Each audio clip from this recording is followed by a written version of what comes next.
E nós estamos neste programa Pai Eterno Especial, desta terça-feira, recebendo o nosso convidado, Dom Lindomar Rocha Mota, bispo de São Luís de Montes Belos, aqui em Goiás, para falarmos sobre a temática desse dia. E, de um modo geral, Dom Lindomar, eu começo falando sobre essa realidade da qual eu acho que é a única coisa que nós temos certeza na vida, né? É a que nós vamos morrer. E eu acho que é um tema também que para muitas pessoas se tornou um tabu. Parece que os nossos avós, os nossos pais tinham uma maior tranquilidade, até pela forma de viverem a fé, de lidarem com esse tema. E como é que o senhor observa essa situação da morte para com a realidade do mundo atual? Olha, no mundo atual, a morte tornou-se para muitos até um grande negócio, né? A gente sabe o quanto a vida também é desprezada muitas vezes em prol do ganho, do lucro. Mas, de maneira geral, o povo, e aí estamos falando sobretudo da pessoa de fé, ela tem se adaptado melhor a essa realidade. Ela começa a entender, entende até em razão de sua própria fé, que a vida, uma hora, precisa acabar, né? Para isso, nós somos preparados também com as circunstâncias temporais, naturais. À medida que se chega a um ponto da vida, os amigos, por exemplo, já partiram, muitos familiares já partiram. Tudo isso sem dúvida nenhuma, é uma preparação para a nossa própria morte. Afinal de contas, esse mundo só é bom porque estamos juntos, porque estamos com os outros. Ninguém, eu creio pelo menos, ninguém em sã consciência deseja ou desejaria uma vida sozinho, sozinha, isolado, abandonado, abandonada. Então, a morte, enquanto essa experiência de uma vida vivida, ela já está no coração do nosso povo. Agora, é claro que temos que distinguir a morte que chega de modo natural, depois de termos desenvolvido aqui neste mundo o nosso papel, feito o nosso trabalho, ajudado uns aos outros, transformado o mundo, chega a hora em que devemos partir. Essa é uma coisa, é uma morte natural, a qual nós entendemos que as pessoas aceitam melhor. Agora, tem também a morte violenta, a vida arrancada, aquela vida que não é doada, mas surge por diversos fatores, frutos da própria sociedade. Essa morte nós refutamos e até desprezamos, sem dúvida alguma.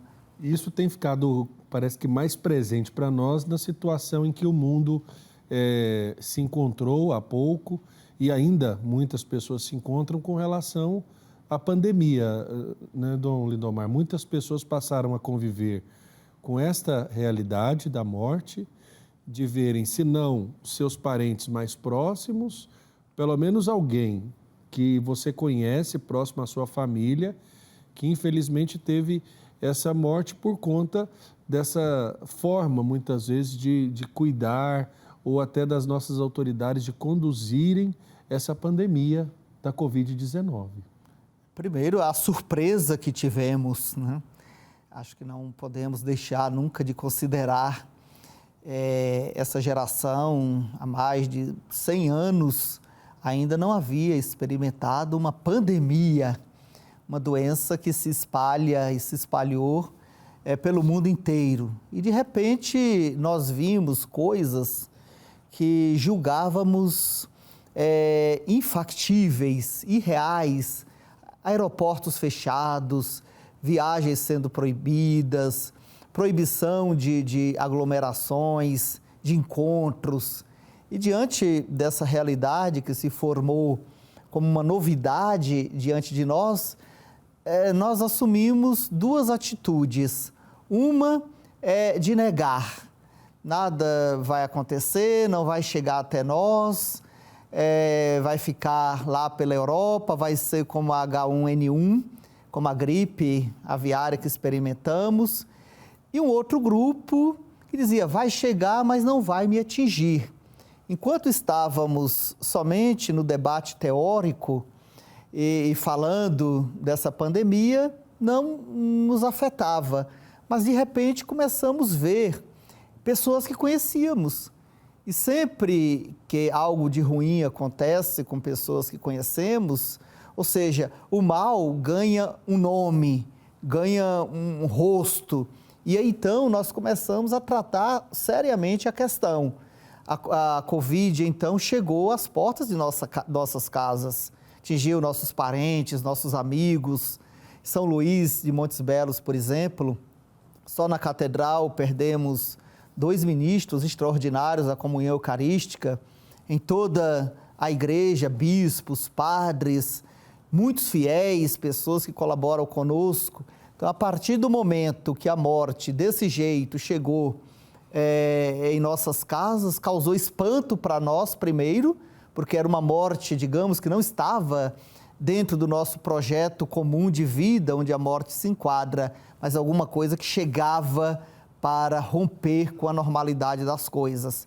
Pouco a pouco ainda estamos nos adaptando a enfrentar esse inimigo tão perigoso. Agora, a igreja também, ela ressignificou esse momento, né? Até quando ela tomou o devido cuidado, ela não deixou de estar presente na vida dos fiéis. Olha, Padre Wellington, ao longo da história, são muitas pandemias. Essa é a que nós conhecemos. Lembramos de algumas famosas, a peste negra, por exemplo, né? Febre amarela, gripe espanhola, coisas que se espalharam, doenças que se espalharam.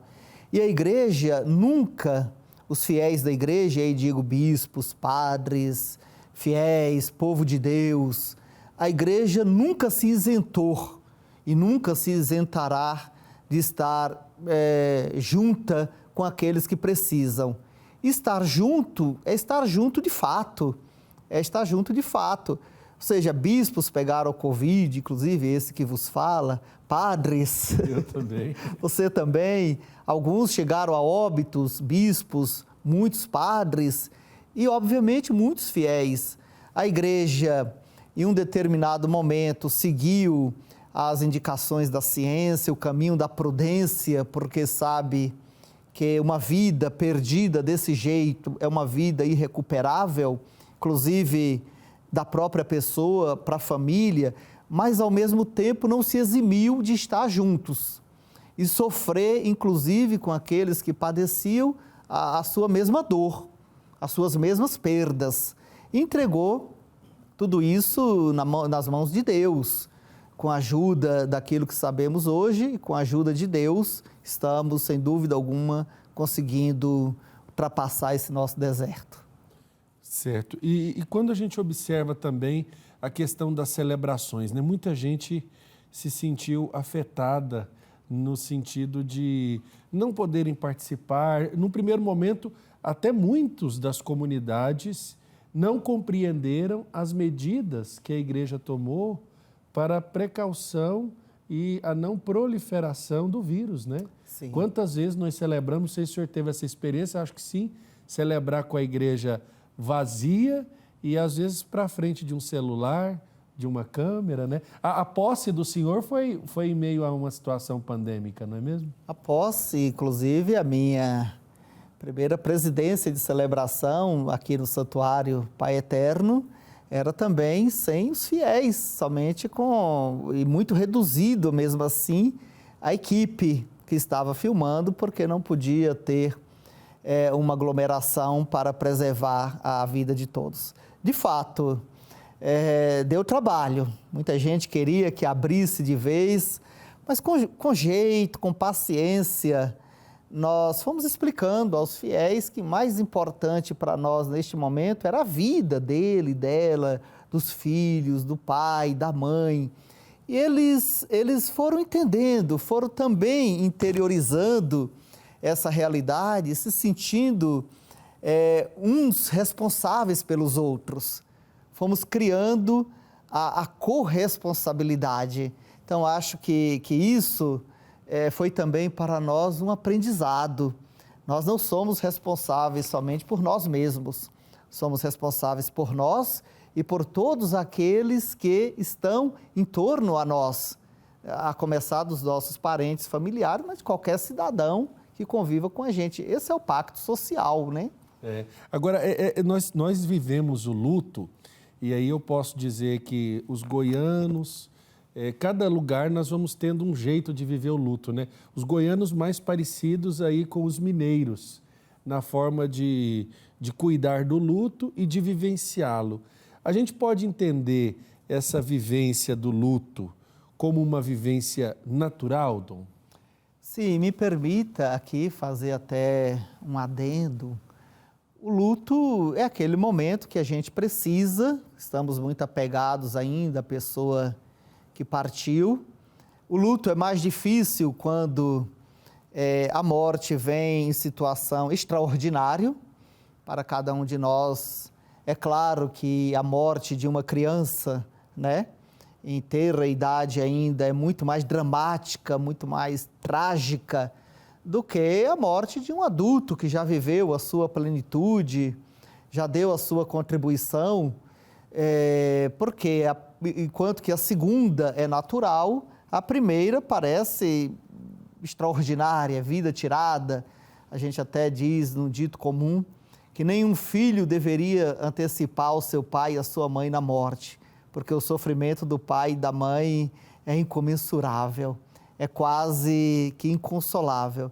Porém, é necessário um tempo de luto, um tempo de despedida, um tempo de chorar os mortos.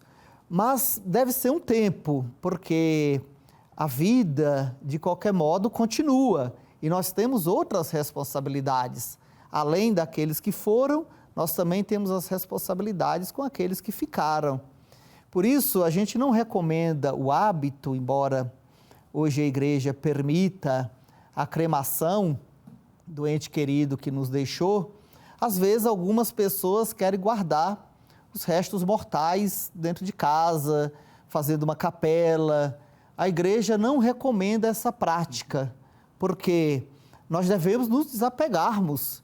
Então, inclusive, a distância da pessoa, em vez de cultivar uma presença, que presença já não é mais ali, né? Então, se agarra demasiadamente aquele que já partiu, acabamos causando prejuízo para nós e para aqueles que ficaram.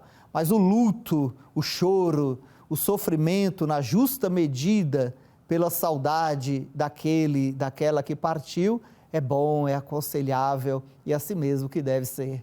Agora, o que eu acho interessante, Dom Lindomar, que há uma diferença entre o luto do cristão, da cristã, e o luto de quem, às vezes, vive ainda à procura de um sentido que seja transcendente na vida, de alguém que ainda não conhece a Deus, por exemplo.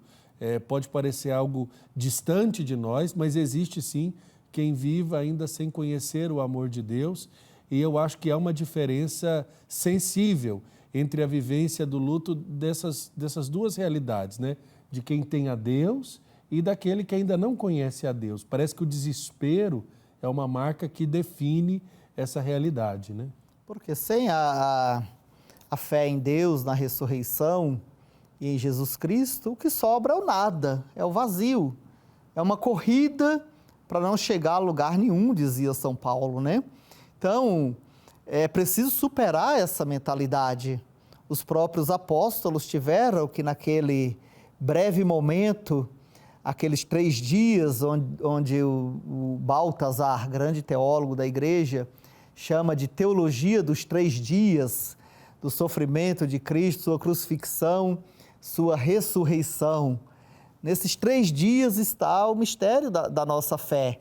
Quando a gente ouve as narrativas dos Atos dos Apóstolos, quando eles dizem, o Jesus que parecia estar morto, alguns disseram que o encontraram vivos. Quer dizer, a diferença é essa. Aquele que nutre a sua vida na fé, sabe de encontrar viva, aquele ente querido. Sabe de encontrá-lo vivo e por isso reza por ele, por isso pede missas, por isso pede intercessão, né? Uma prova dessa é a intercessão que pedimos a todos os santos, isso porque não acreditamos na morte, mas na vida. Sem a fé e a adesão a Jesus Cristo, que nos mostrou primeiro essa realidade, o que sobra é a morte como falência, a morte como derrota, como um ponto do qual não foi possível ultrapassar. E se alguém pensa seriamente sobre isso, a sua própria vida agora acaba por não fazer nenhum sentido. Nós tivemos uma situação que nós podemos nos identificar com centenas de milhares de brasileiros e, por que não dizer, de pessoas ao redor do mundo que perderam alguém por conta das complicações da Covid-19. Eu chamo atenção para isso, Dom, porque a Covid, ela tirou, em parte, das pessoas o direito de viver aqueles momentos de despedida, né? Nós, no interior, nós somos apegados, né? Então a gente fala assim que não tem defunto sem choro, né? Defunto da nossa casa é defunto com choro, ou seja, é sentido, né? E aí a pessoa passa o velório, tem um momento de ver, de sepultar, de levar à igreja, de rezar. E aí, quando isso é ceifado, parece que pulou etapas fundamentais para se elaborar o fim do luto, né? E a gente corre um risco, caso falte a fé, de viver um luto para além do necessário ou um luto eterno, que não tenha fim, porque a gente não viu, não velou, não, né? O sepultamento tem que ser rápido, não pode passar, né? Essa tristeza que o nosso povo viveu precisaria ser melhor elaborada do ponto de vista da fé? Sem dúvida, é uma segunda morte. A não dispor, por exemplo, do corpo daquela que partiu, é uma segunda morte, é um segundo sofrimento. Inclusive, a gente sabe, quando não se acha um corpo, né? Como os pais, os amigos, vivem todos em torno de uma esperança e uma dor que não acaba mais. Sim, eu concordo que a Covid, do jeito que era, que nos impediu de fazermos a justa despedida, causou uma dor a mais. Contudo, vimos também em nosso povo um grande senso de responsabilidade, porque a responsabilidade tem que ser sempre considerada junta. Então, fomos achando meios.